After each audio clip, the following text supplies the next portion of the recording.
안녕하세요, 키노르입니다. 오늘은 멜레트릭스 커스텀 키보드를 소개시켜 드릴 건데요. 커스텀 키보드를 좋아하는 유저라면 무조건 알 수밖에 없는 브랜드 멜레트릭스에서 출시된 자석축 풀 알루미늄 키보드 V975를 소개시켜 드리도록 하겠습니다. 이제 입문부터 하신 분들은 멜레트릭스 브랜드에 대해 생소하실 텐데, 그럼 멜레트릭스 회사부터 한번 알아보고 가시죠. 멜레트릭스는 도대체 어떤 회사일까요? 무큐 스튜디오라는 유명 키보드 팀에서 만든 서브 브랜드입니다. 커스텀 키보드 매니아 감성은 가져가되 조금 더 접근성이 좋고 유저 친화적인 브랜드입니다. 쉽게 말하면 고급지면서도 부담 없는 가격대로 커스텀 키보드를 느껴볼 수 있는 브랜드죠.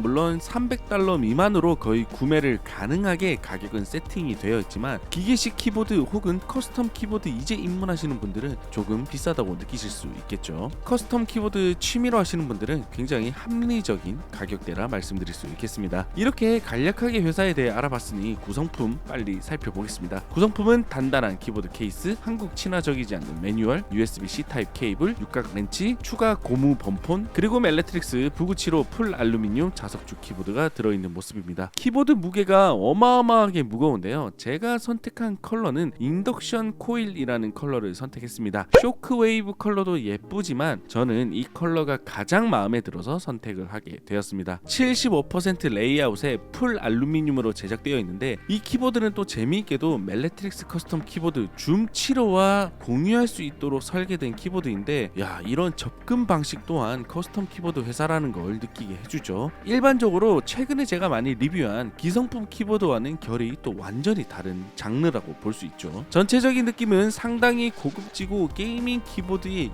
정도로 사치스러워도 되나 싶을 정도로 아름다운 외관과 완벽한 마감을 자랑하고 있는데요. 가격은 $189, 1392원 환율 기준으로 26만원 정도에 판매되고 있습니다. 사실 완제품으로 멜레트릭스에서 이 정도 가격에 제공해준다는 점은 칭찬해 줄만하다고 생각하는데요. 멜레트릭스 하위 브랜드 7키에서도 자석축이 출시되었는데, 슬라이스 7호는 $149가 되겠습니다. 이 친구도 조만간 리뷰할 거니까요, 기다려주시고요. 합판 디자인 역시 일반 기성품과는 완전히 결이 다른 아름다운 요소와 더불어 눈이 즐거워지는 디자인인데요. 단순히 알루미늄에 덧댄 게 아닌 하나하나 CNC 가공으로 파여져 있기 때문에 실제로 직접 보시게 되면 충분히 감탄할 만한 디자인이라 생각합니다. 스위치는 자석축이기 때문에 게이트론 KS37B 자석축이 적용이 되었습니다. 전체적으로 가벼운 키압에 쫀득쫀득하면서도 부드러운 사운드를 들려주는데요. 일상생활에 사용해도 될 만큼 아주 좋은 사운드를 들려주었습니다. 하지만 너무 가벼운 키압에 저는 자성은 제일 무겁게 세팅을 하고 타건을 하니까 한결 더 타건할 맛이 나더라고요. 그럼 타건 사운드부터 바로 들어볼게요.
쫀쫀하면서도 아주 매력적인 타건 사운드를 들려주는 V975인데요. 하지만 너무 가볍고 조금 더 소리가 명확한 스위치를 좋아하시는 분들에게는 조금 불호이지 않을까 싶습니다. 손목이 편안하게 타건이 가능할 만큼 높이 역시 안정적이고 확실히 묵직하니까 안정적인 타건과 게이밍이 가능했습니다. 하지만 역시 이 정도 가격을 지불하고 구매할 만큼 한국 유저분들이 얼마나 계실지 모르겠지만 저는 일단 너무 좋았습니다. 내부는 알루미늄 소재 보강판에 가스켓이 면마다 잘 들어가 있는 모습이었고 PCB 기판 뒤쪽에 아주 두툼한 흡음재가 들어가 있습니다. 전체적으로 흡음재 퀄리티라든지 만듦새와 디테일이 상당히 좋은 제품이라는 걸 분해해보시면 바로 느껴보실 수 있습니다. 아무래도 자석축 키보드에서 가장 중요한 건 역시 소프트웨어 설정이겠죠. 이 키보드는 출시한 지 제법 된 키보드이기 때문에 최근에 출시한 자석축 키보드의 기능들보다는 래피드 트리거 키보드가 대중화가 될 시점에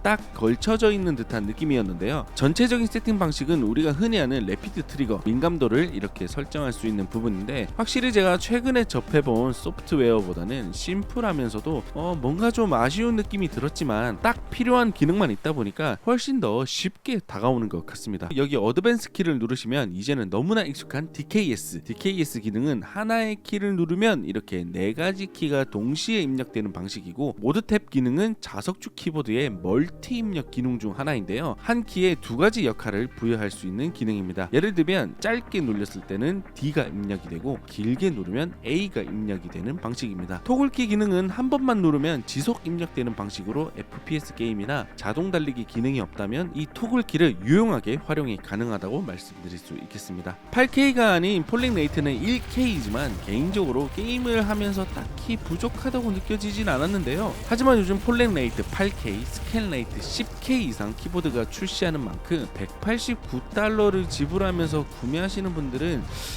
정말 이 견고한 알루미늄 키보드와 디자인 그리고 훌륭한 마감 멜레트릭스 키보드를 좋아하는 팬분들이 구매하시지 않을까 싶습니다. 저는 사실 이 키보드를 오랫동안 소장할 생각이지만 만약 부구치로 V2가 나온다면 이거 솔직히 좀 기대가 되기도 하고요. 부구치로 V2가 나오기 전 7키의 슬라이스 7호가 그 시작점이 아닐까 싶기도 합니다. 자, 오늘 리뷰는 여기까지고요. 저는 다음 영상에서도 여러분들을 만나 뵙도록 하겠습니다. 키노리 채널 구독해주시면 다양한 키보드 관련 정보와 더불어 마우스 등 빠르게 영상으로 만나보실 수 있습니다. 구독해주시면 다음 영상에서도 만나 뵙겠습니다. 이상 키노리였습니다. 감사합니다.